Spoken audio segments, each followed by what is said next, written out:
Okay, everyone, so we're going to continue now. This is part 2, refuting Venom Fang X on his topic of the feasts.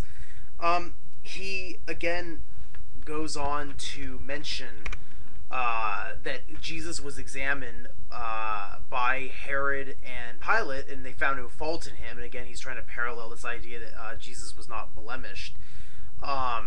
Essentially, the thing is that the animal itself, if you look at the sacrifices, the blemish is more than just an animal that is pure spiritually.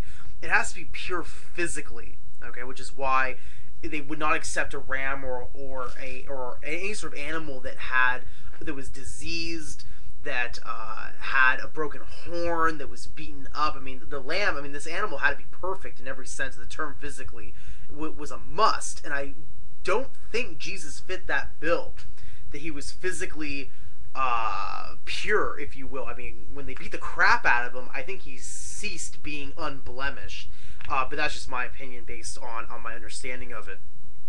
He then goes on to read Ezekiel 44, verse 1 through 2, and he says this is a prophecy about the Eastern Gate. And he's again seeing that this has something to do with his theme that God tells the future and whatnot, which I'm not denying. I'm not saying that God doesn't foretell the future or can tell the future. Obviously, he's all-knowing, but I think that our friend Venom Fang X has misunderstood this prophecy.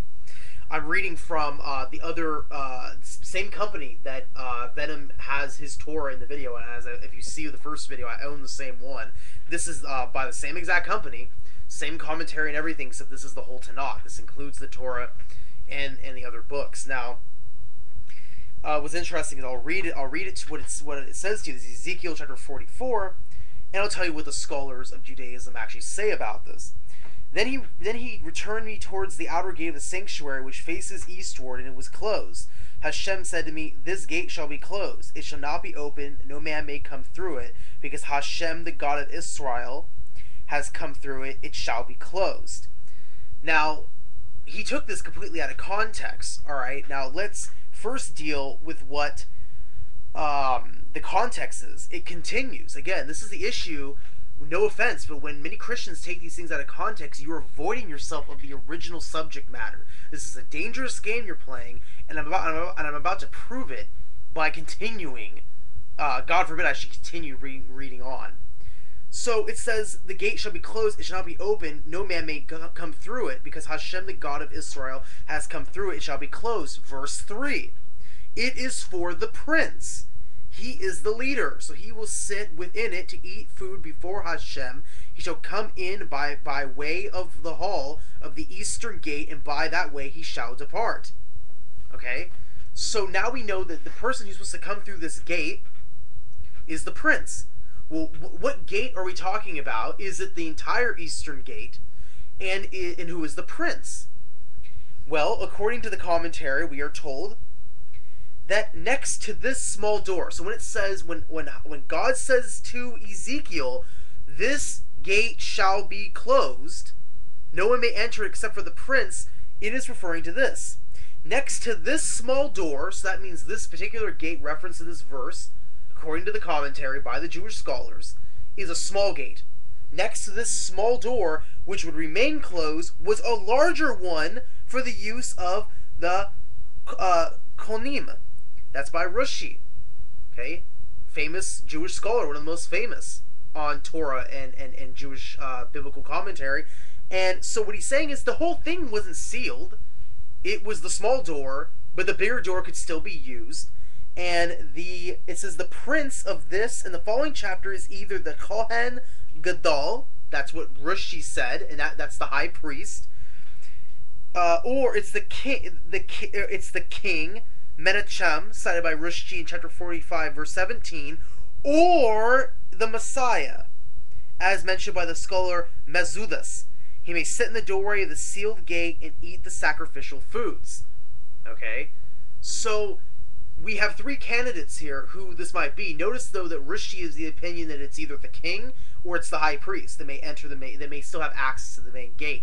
So it wasn't that it was sealed permanently, it's that the small door sitting next to it was to be closed, but the other one was still accessible. Now, Venom says that when the Muslims took over Jerusalem, they sealed the gate so that because they hate the God of Israel, and they don't want it, they heard this prophecy and they did not want him to enter through this gate. But in so doing, so by sealing the gate, they fulfilled this prophecy, or so Venom claims. Um, okay, I don't know where he's getting this from. This sounds like a really cool conspiracy theory material. I don't know which history book he's reading or lack thereof. I don't know what history book they use in his predominantly, I would imagine, creationist only schooling. But this is, I think, an abuse of history. I'm going to put in the description section an article written by an individual named Lambert Dolphin, who has actually cites many sources that speaks about visiting the Temple Mount, and talks about what the Muslims really did and what the Muslims' real attitude towards the beautiful gate, or the golden gate, or the eastern gate. And you'll see that even according to this person, who I believe is of the Christian persuasion, makes no mention that they sealed it because they hated the God of Israel. Actually, quite the opposite.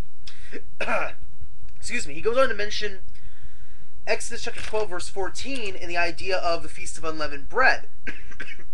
And he says that there were 3 pieces of matzah would be taken, and one would be placed in the center, called the afikomen, and the Jews would break this piece of bread, wrap it, and they would hide it.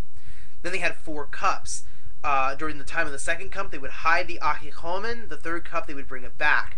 And he makes this very interesting statement. Venom actually says that Jews, even to this day, did not understand why they were doing this deal with the bread.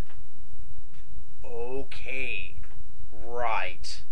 I'm going to put in the description section a website called Judaism 101, where they put difficulty levels for their articles. This is at the basic level.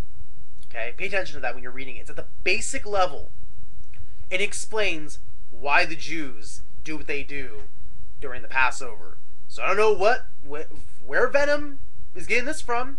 He claims to have been raised a Jew, or of Jewish background, and I'm amazed that he made this very simple, basic mistake. Then he says that maybe it was because it was speaking, the Bible speaks to them, and he actually tries to insinuate that the Messiah is like the matzah bread that is broken. He says the matzah is bruised, as in Isaiah 53:5, stripped 53:5, pierced Zechariah 12:12. I refuted each of those. I'll put them in the description section. He then compares the 3 pieces of bread to the Trinity. Again, this is his own Christian interpretation. He mentions the names of the 4 cups. He then says that in Luke chapter 22, verse 17 through 20, he says Jesus drinks from 3 cups. Actually, what's interesting, Venom, is if you in an unbiased way, read what he actually does in Luke 22, you'll come to the conclusion that that he actually doesn't drink over and over and over again, or at least he doesn't pour over and over and over again. It says, and I'll quote, Luke, actually we'll pause there, we'll continue with his trying to mold the New Testament into some sort of parallel with literally the Jewish Passover. We'll come back to that in a moment. Thank you everyone for watching. Stay tuned. Peace be with you all.